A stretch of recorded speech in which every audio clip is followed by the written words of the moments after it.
These men are victims of the atomic bomb. When the Manhattan Project created the nuclear devices which destroyed Hiroshima and Nagasaki, it indirectly created other victims, the men who mined and processed uranium for the bomb.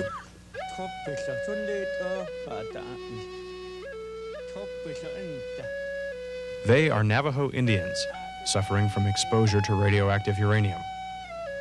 Many of their fellow workers are already dead, yet no one seems willing to take responsibility for their pain and suffering. They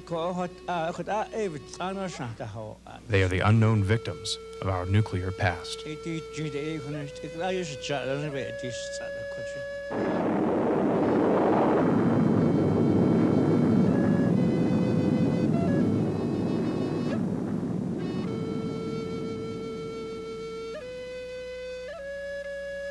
In the 1940s, the Four Corners region of the United States became home to the booming uranium industry.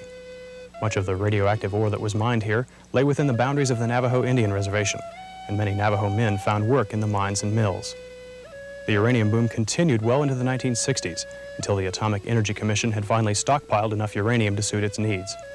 After that, the uranium mining companies packed up and went home, the Atomic Energy Commission ceased to exist, and the only things left were the abandoned mines, abandoned mills, and abandoned workers. In this program, we will examine the Navajo's nuclear legacy and what it has done to their health and their homeland.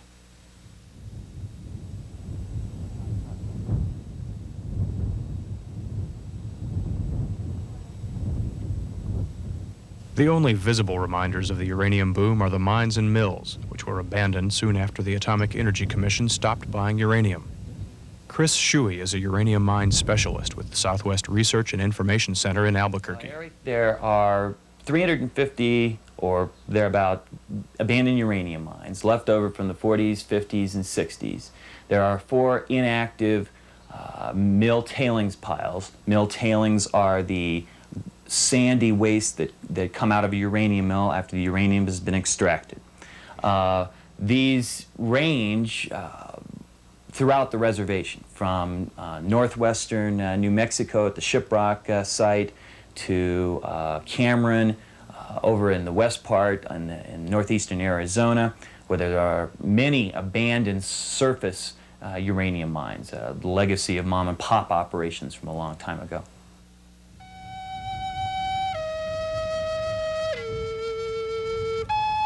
In Tuba City, Arizona, uranium ore was milled. The mill shut down in 1968, leaving the buildings and radioactive tailings to the mercy of the elements. It is regularly used by people and by animals, mostly as a recreational source for kids. We've been out there before. We've walked over the pile. It was easy to get to. There were human and animal foot tracks all over it. The eastern perimeter fence was completely covered with tailings. The housing that on the site that used to house the mill workers was used for a while by people who apparently were relocatees from the former joint use area. There's no reason why people and animals should have access to that site. They are not informed of what is there, and the Department of Energy has made no attempt to restrict their access. Uranium mill tailings are dangerous. Studies have shown that people living nearby face an increased risk of cancer and birth defects. These adverse health effects may possibly be attributed to several kinds of radiation exposure. First, direct exposure to gamma radiation may occur when a person stands on or near the tailings. Breathing or ingesting radioactive dust presents a more serious health hazard, permitting harmful alpha radiation to enter the body. But perhaps the most significant public health hazard from uranium tailings comes from radon gas, a byproduct of decaying uranium, which is both colorless, odorless, and can be carried by the wind. Dr. Alan Goodman is a physiologist who has studied the effects of uranium and radon on the human body. Being radioactive, then, it is breathed into the body, and it can eventually enter the bloodstream. It is known radon and its breakdown products, which are called the radon daughters, is well documented to cause lung cancer. More recently, some of the long-term studies have shown other types of cancers beginning to show up after 25, 30 years and other health problems.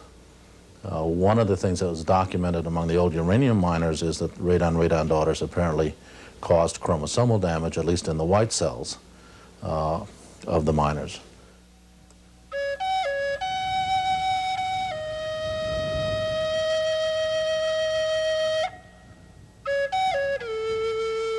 Here in Monument Valley, Arizona, the Yazzie family lives only a stone's throw away from an abandoned mine and mill tailings pile.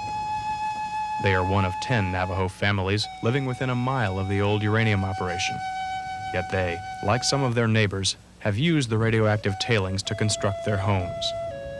Their children play on the huge pile of nuclear waste, and local sheep herders climb it to look for their lost animals. This is just one of the 4 inactive uranium mill sites on the Navajo Reservation. Tailings can be cleaned up. We want them to be cleaned up in a condition that will isolate them from the environment and protect people's health, that is consistent with the level or the duration of the hazards posed. And when you're dealing with radiological materials that have half-lives on the order of 77,000 years for thorium-230, and you're dealing with toxic metals, the seleniums and the arsenics that persist indefinitely, you have to take a view that these things need to be isolated to prevent misuse by people and to prevent disruption by natural forces for thousands of years. You can remove them to another site that is far removed from people, that has certain geologic characteristics that are amenable to long-term disposal, or you can put the tailings back where you got them from by possibly emplacing an impermeable or less permeable layer of materials below the tailings to prevent infiltration of water through them that might contaminate groundwater supplies. And in all tailings stabilization methods, you place a certain amount of soils, rocks, materials on top of the tailings themselves. But even with these mill sites directly affecting the lives and health of its citizens, the Navajo tribe has not begun cleanup operations on its own. Tribal Chairman Peterson Zah explains. As I understand it, in order for us to stabilize the uranium particles, we had to put just layers and layers of dirt, before it stabilized, and the tribe just doesn't have the necessary money to do that. The lack of funds isn't the only reason for the tribe's inaction. A higher principle is involved. We hold a position that is the responsibility of the federal government. It was the Atomic Energy Commission that did that, and they created a mess. This is their doing, and why should we really cover up many of the things that they did?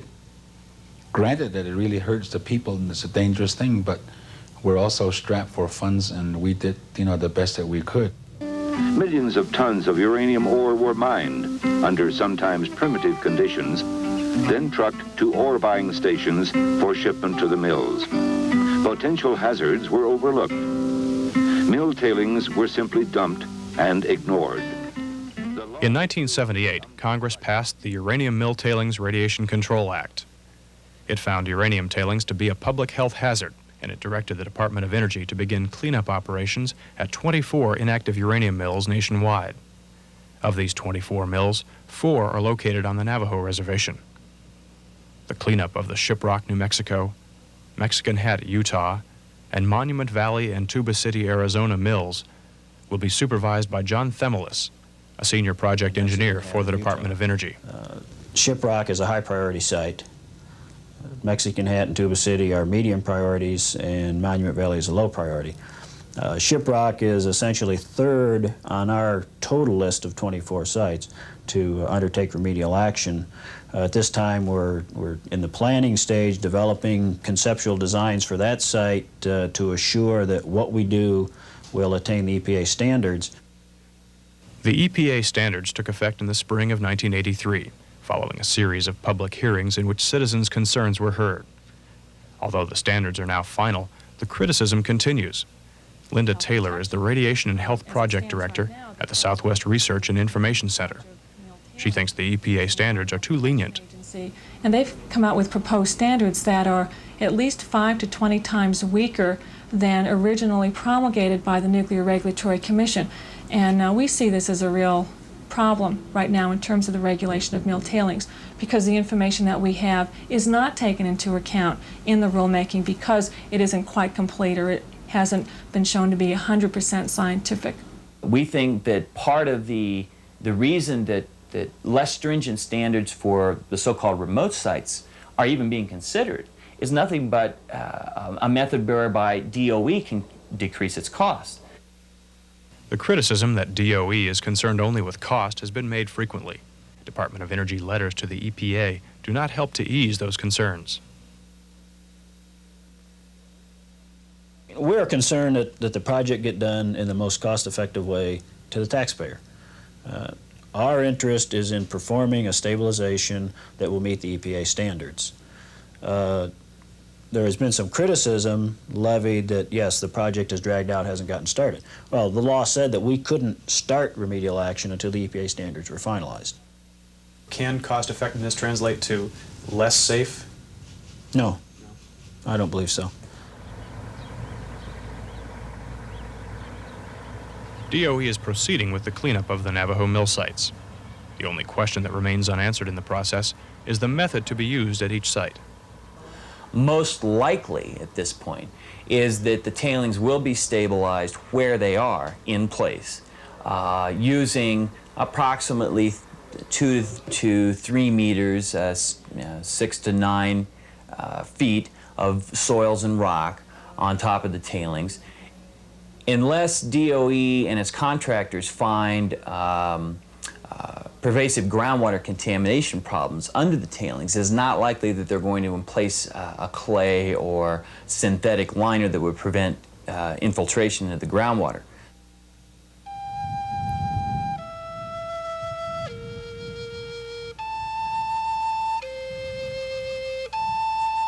Mill tailings aside, the question of what to do about the 350 abandoned uranium mines remains. Most of these are neither covered up nor fenced off, yet they present a serious health hazard to people who venture into them due to radon gas and gamma radiation. There is also a danger of radiation entering the food chain from livestock which might graze nearby or drink contaminated water. Nothing is being done right now to clean up or fence off these mines. The Navajo government lacks the money to do so, and the federal government has not admitted responsibility.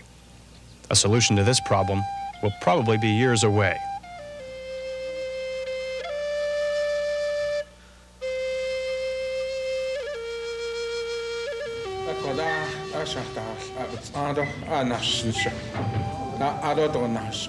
Years back, we didn't have any water going into these machines we worked with, and we've inhaled so much dirt, and we weren't told, we weren't made aware that we were in danger, that when we were injured. There's so many that have died from it.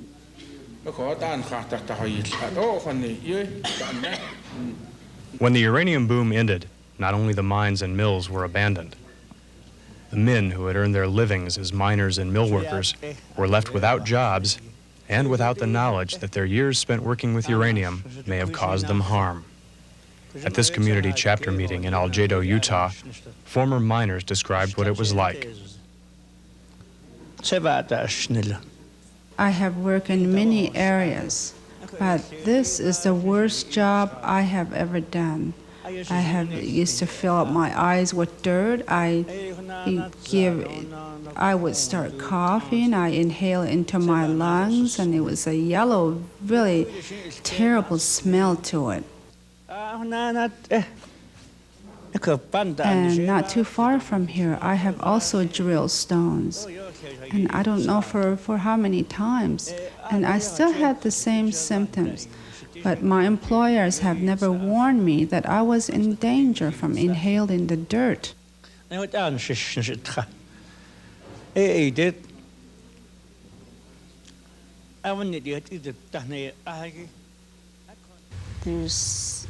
not many people that when they're working there live right now. So there are a lot of people pass away because that they had that problem. But do you think it was caused by working in the mines? Government Government doctors have told Harry Stanley that his chronic lung disease is not related to uranium mining.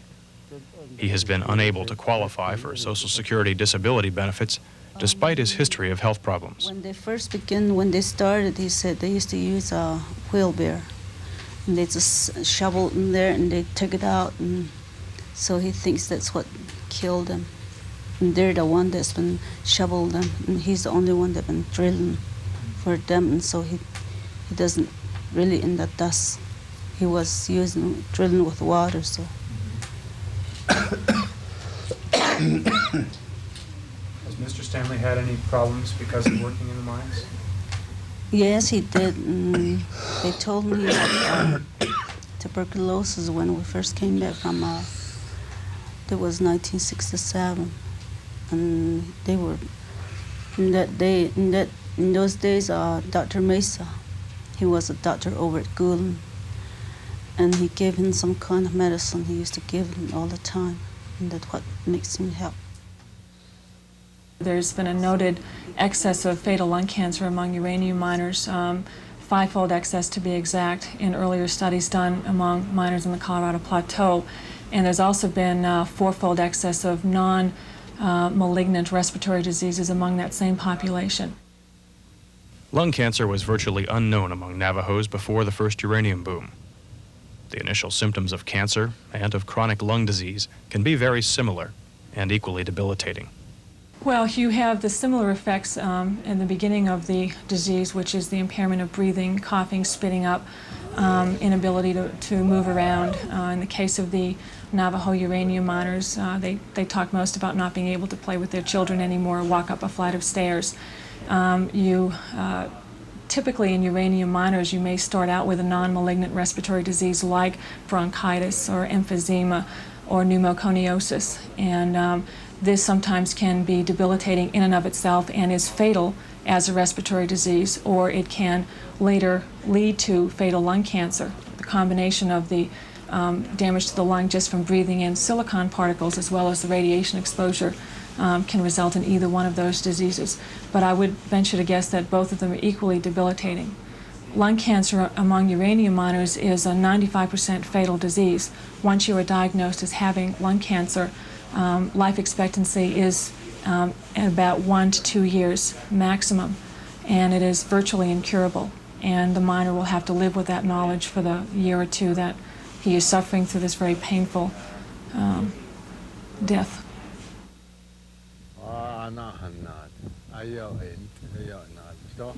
Clint Black worked underground in the VCA mine for 22 years. Today, he has nodular fibrosis, a scarring of the lung caused by exposure to uranium dust. I started having this fiery feeling, like a burning feeling in my bones, in my eyelids. It was very weak. In my heart, I started having funny feelings.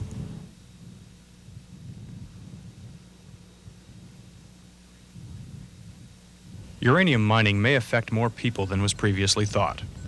Recent studies have shown unexplained high incidence of birth defects, childhood cancers, and changes in the ratio of male to female births in areas where uranium is mined. Dr. Alan Goodman has studied these findings and their possible link to uranium mining. The normal secondary sex ratio means that you have about 100 in the order of 105 Indians and maybe 103, or Navajo Indians, 103 live male births for every live 100 female births. And that in some areas we are seeing sex ratios as high as 135 males to 100 females. In other areas we are seeing sex ratios which are low, the order of 85 males to 100 females. The interpretation that I have given to that is somehow there is a chromosome abnormality, possibly due to radiation exposure or some other carcinogen in the environment. It could also be stress-related to the parent, male or female, that affects the male chromosome. And when there is a birth, you could either have a lack of conception of a male, or you could have a miscarriage of the male being selected out, or you could have early infant death, which might be the male also. In the case of Shiprock, as I mentioned, they were missing a very large number of male births through the 1970s during the time that the uranium mill in Shiprock was in operation.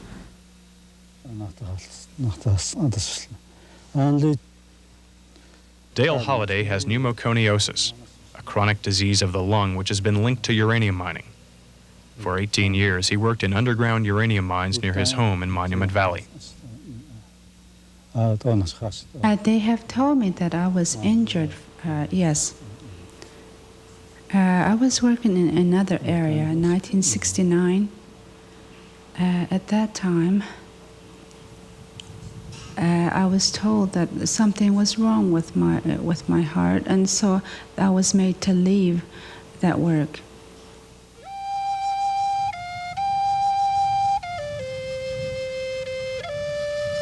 With many of the former miners now experiencing uranium-related health problems, the question of where to go for help remains unanswered.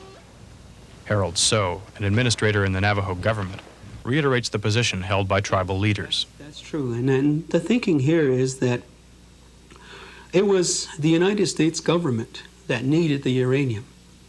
And whether it was to shorten the war or use the uranium for other peaceful applications, the United States government needed the uranium for the welfare of its citizens.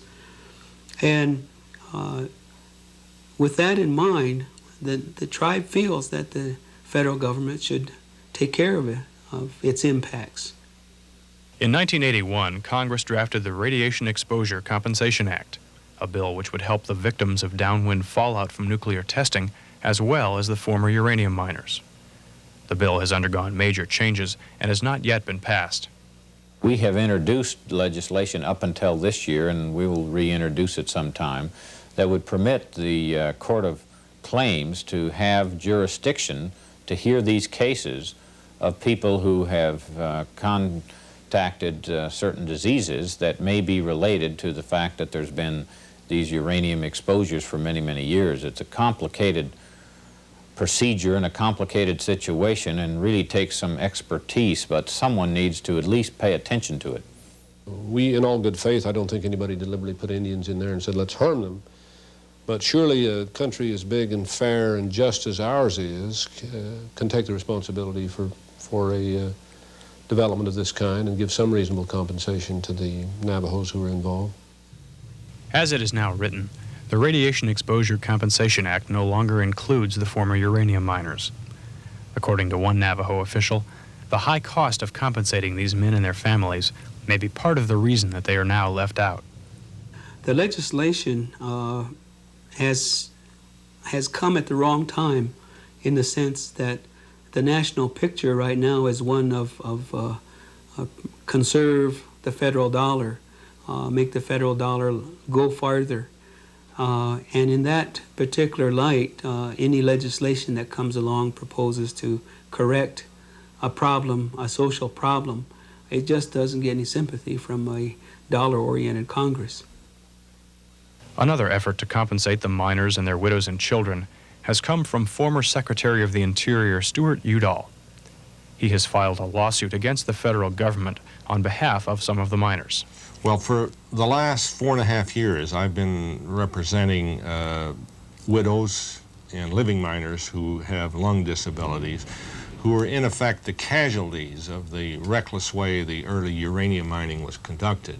We represent about 50 widows and about 100 living miners, and most of them are miners from the 1950s.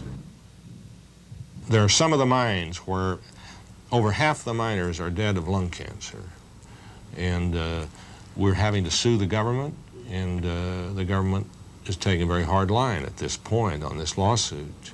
But there are whole families who've been devastated by their participation in this uranium mining, which was sponsored and started by the government. The final verdict on Udall's lawsuit is not yet in. For some of the men now suing the government, it may come too late.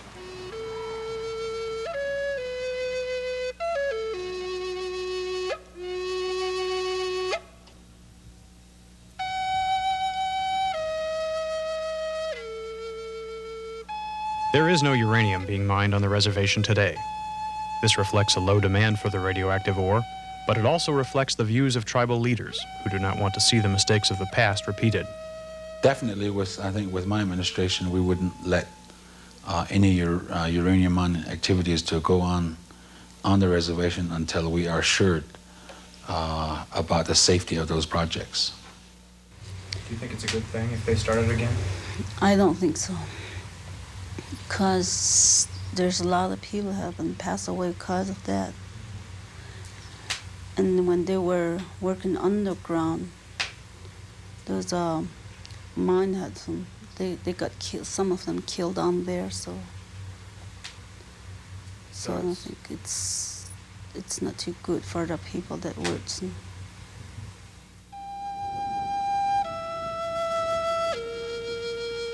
Radiation is a concept which few Navajos understand.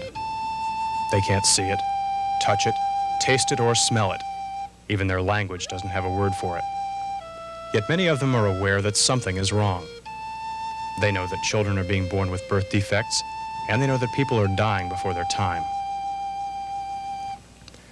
While the wheels of the bureaucracy turn slowly in their efforts to solve many of these problems, people continue to be exposed to the dangers of uranium. Children still play in old uranium mines, and people still breathe the radioactive gas coming from the mines and mills. This is the legacy of the first uranium boom on the Navajo Indian Reservation.